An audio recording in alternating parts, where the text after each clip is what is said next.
What up, everybody? Welcome back to the channel. It's your boy Kangaroo Black coming back once again with game previews. Early games. Saturday, August the 30th. We have the Texas Longhorns going on the road to take on the Ohio State Buckeyes. And we have the Tennessee Volunteers versus the Syracuse Orangemen, Atlanta, Georgia, Mercedes-Benz Stadium. We're going to talk about Tennessee and Syracuse first. Tennessee, a 10-3 team last season. Syracuse, a 10-3 season. But the difference is Syracuse, this offense is basically a new offense. I mean, basically the whole entire offensive line is transfers. Left guard, center, right tackle. Your quarterback is a transfer, just like Tennessee's though. But anyway, your wide receiver core, you got a transfer wide receiver, Jonte Cook from Texas, transferred from Texas. You also have a wide receiver, Darrell Gill. I think he caught like 500, a little over 500 yards receiving last year, but he only had 2 touchdowns. He got to find the end zone more than 2 times, especially against this Tennessee defense. But anyway, this offensive line, man, we don't know what we're going to get out of this offensive line. Now, I love what I seen out of Fran Brown last season with this team. A lot of improvement from the past 3 or 4 years last season. Can he replicate that? I don't know. I'm going to just say I don't think so. But anyway, the defense for Syracuse, also several transfers, defensive tackle, defensive end, middle linebacker, cornerback, and then your other cornerback is a true freshman. At least he's projected to start, but he's a true freshman. So you got transfers all over this roster. I just don't feel like Syracuse is going to be the team that they was last season. Just my opinion. You're going up against Tennessee. Tennessee, they bringing back basically everybody on the defensive side of the ball, or somebody who's been in that system for at least a year. Nobody on Tennessee's defensive roster is a transfer, not as far as starters. So you tell me if you think Tennessee's defense can be what they was last year. I think they can. I mean, on the defensive side of the ball, you bringing back Boo Carter. You bringing back who else? Jeremiah Talender. You bringing back Jamon McCoy. You bringing back Andre Tarantine. So they got a lot of guys who was there last season on the defensive side of the ball. And Tennessee had a hell of a defense last season. Now, as far as the offense for Tennessee, you also bringing back a lot of guys. I know you got to transfer quarterback Joey Aguilar, who I think can be successful in this system. All right. So you're bringing back Mike Matthews. You're bringing back Chris Brazzell, wide receivers, and they not bad. They lost Squirrel White to the transfer portal. You also got Deshaun Bishop. He was a backup running back last season. So he's going to fill in or take the place of Dylan Sampson from last season, one of the best running backs probably was the best running back in the SEC last year and one of the best in the country. All right. So, but Tennessee is replacing a couple of guys on the offensive line as far as transfers. So I think Tennessee offensive line will still be pretty good. Usually Tennessee's offensive line is pretty good. They pass protect, outstanding. They run blocking is outstanding. So, you already know where I'm going with this game. Ain't even too much to say about this game. I'm picking Tennessee to win this game. Point blank. They're a 14-point favorite. Do I think they'll cover the spread? Kind of hard to say right now. But I'm just saying they're going to win this game. As a matter of fact, I'm going to say they're going to cover the spread. I think they can cover this 14-point spread against Syracuse. I just think Syracuse lost too much off that 10-3 team last year. All right. Tennessee, this defense, I think is going to have another outstanding season. All right. So that's where I'm going with this game. I got Tennessee, and I think they will cover the spread. Now, if they don't cover the spread, it wouldn't surprise me. It wouldn't surprise me. It's game one. Anything can happen in game one because you really, as fans, you really don't know what your team got until they hit the field. I'm going to just say that. That's why I can't do a score prediction in these week 1 games. And as I say, once the week 1 games is played starting week 2, I will do score predictions also. But in this game, I'm going to just say Tennessee going to handle their business against Syracuse. My opinion. All right. Next game, Texas goes to Ohio State. Now, this is going to be a ruckus crowd. This game is going to be really close, I think. Ohio State is a 1.5 point favorite, I believe. Yeah, a 1.5 point favorite. Now, Ohio State got 2 of the best players in the country. One on offense, one on defense. Wide receiver, Jeremiah Smith. And defensive back, Caleb Downs. Ohio State coming off a national championship season from 2024. Texas Longhorns made it to the SEC championship game, fell short, went on into the playoff, fell short. They was the last SEC team standing in the playoffs, okay? And matter of fact, Ohio State put them out the playoff, okay? Or Texas coming into this season, preseason ranked number 1, Ohio State preseason ranked number 3. So this is an epic game for week 1, in my opinion, once again. So let's talk about the Ohio State Buckeyes, as I said, defending national champions.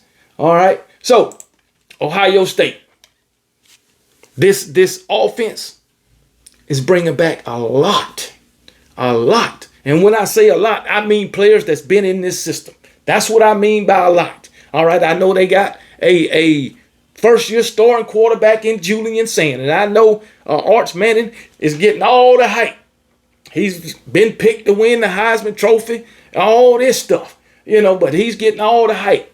I know he got experience. He got more experience than Julian Sand. All right, so Julian Sand is just quiet, flying under the radar. We're going to see what Julian Sand bring to the game. And he got players around him, some outstanding players around him. Freaking Ohio State running back, James Peoples. He was the backup last season. He don't have, really that much experience. I think he only ran for 100 and something yards last season. Let me check. Yeah, he only ran for 197 yards last season and 2 touchdowns. So he's going to be the bell cow in the run game. They got the utmost confidence in him. That's why he's the starter. All right. But Jeremiah Smith, this man caught, like a 1,300 yard, 1,300 yards last season. All right, 15 touchdowns.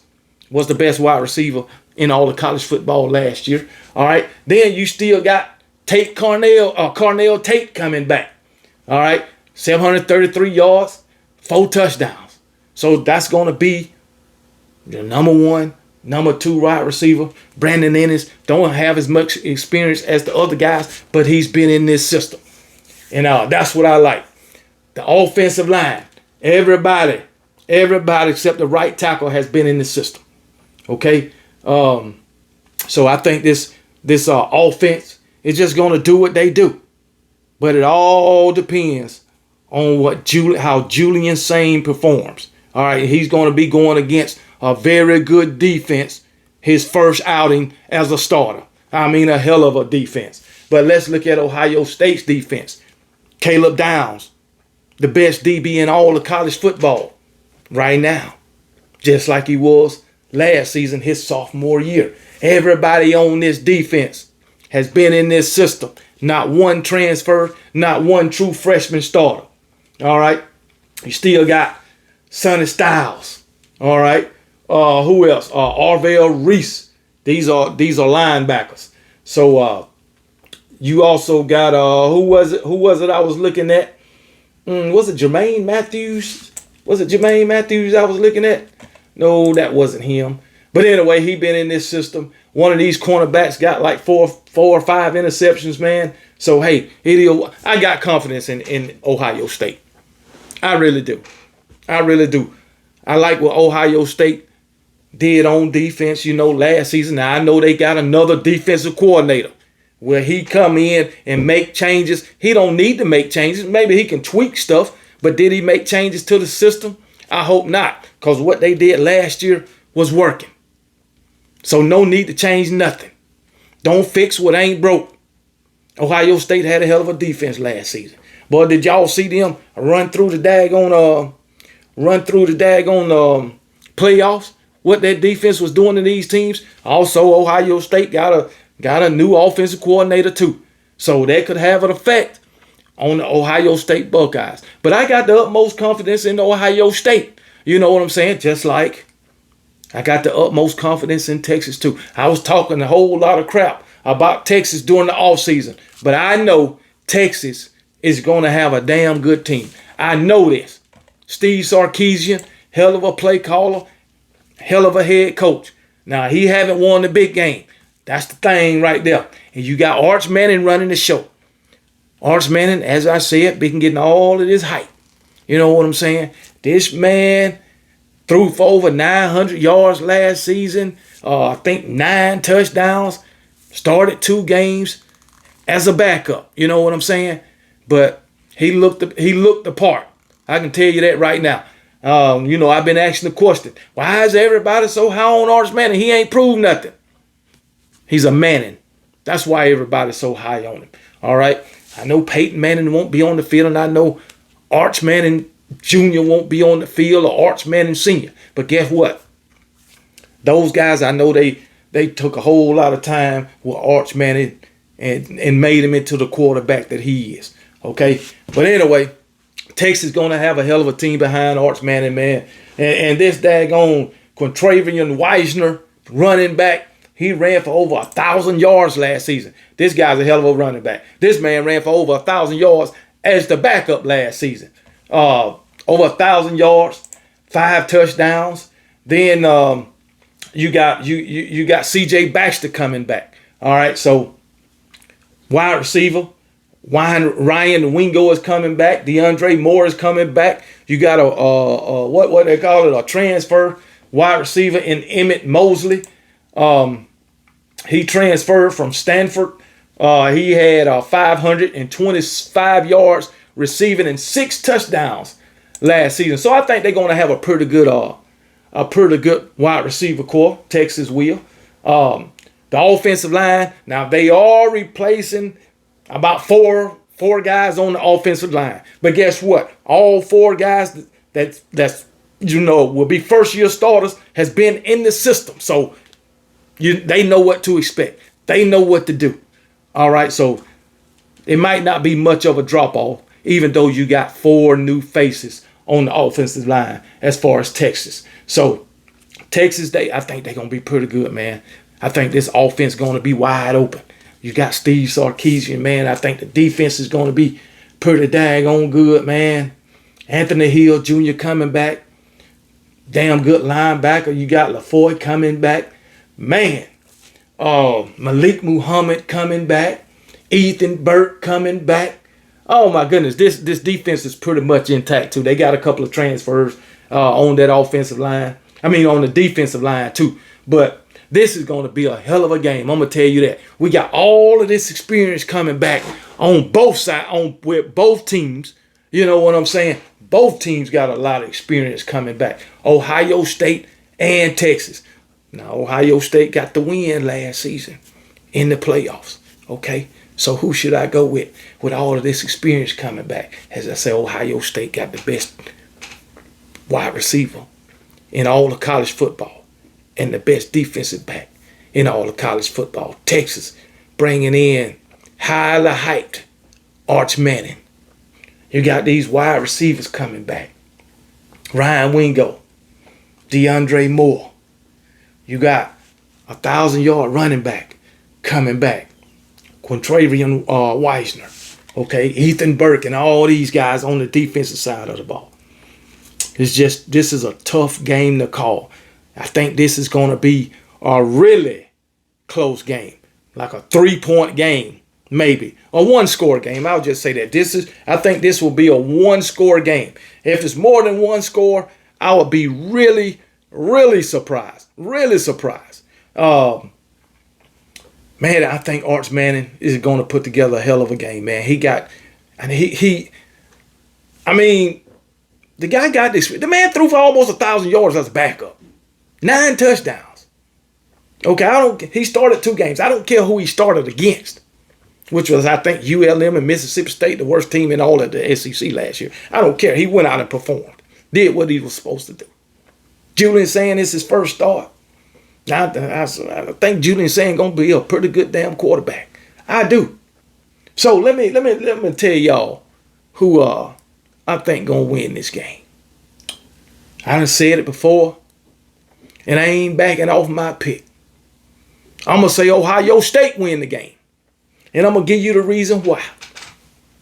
You remember when Ryan Day, before he won the big game, before he won the national championship, everybody was saying he can't win the big game. He was losing against Michigan, big games. You know what I'm saying? People saying he couldn't win the big game. And now he done won the big game, so you can't say it no more. Steve Sarkisian, you can still say that. Can't win the big games. He cannot win the big game. Lost twice against Georgia. SEC, and won in the SEC championship. Then he lost the big game against Ohio State in the playoffs. Right? Season before, 2023, made it to the playoff.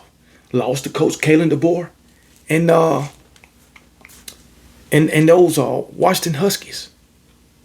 So he hasn't proven that he can win the big game. And this is a hell of a game. I know it's game 1, but it's a big game. But in saying that, whoever loses this game, I don't think it'll hurt their playoff chances at all. Not losing this game. Now, if they go on and lose 2 or 3 more, yes. But if they lose this game, especially a 1-score game, I don't think it'll hurt their playoff chances at all. That's just me. But in saying that, I got Ohio State beating Texas at home in a 1-score game. Really close, all right? And I got Tennessee going on the road and beating Syracuse and cover the spread. Now, y'all tell me what y'all think about my picks. You know what I'm saying? And while y'all doing that, y'all be blessed. And remember, KB don't give a piss about nothing but the Tide. And roll damn Tide.